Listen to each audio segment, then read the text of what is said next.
I told you this morning, the essence versus that of formatting. When you get ready to do something, be it a grant, a project that you need a grant, a building improvement or something like that, think of it in two parts before you say no to things.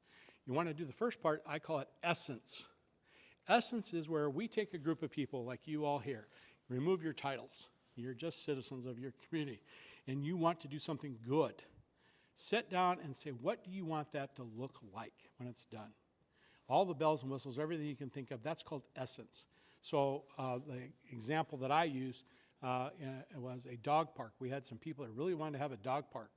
And the city council said, dog park, no way, we're not funding a dog park. They didn't sell it to the city council.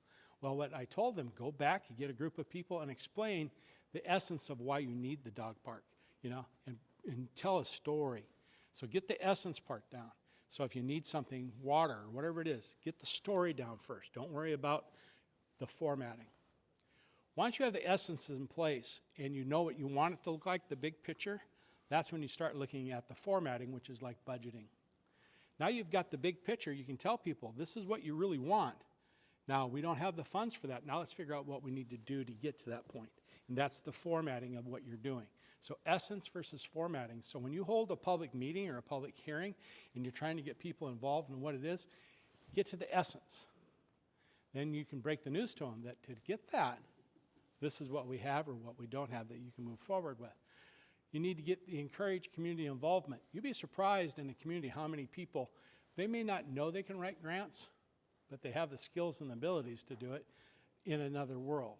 So if you've come across a grant and you're ready to write it and you want to do it, find that person through community involvement. A lot of grants are simple. You'll sit there, two of you will sit as a council people, I'm sure, and you'll write and answer all the questions and do all the stuff. And then at the very end, you go submit it and you find out there's an element where they ask you a follow-up question. What does your community think of this? If you can answer that during the narrative of the first part, you've already ahead of somebody else. Because a lot of people think this is something you just have to keep close to the vest and not share it. Get the community involved. Get them involved in the decision making, the essence. Get them involved in the budgeting.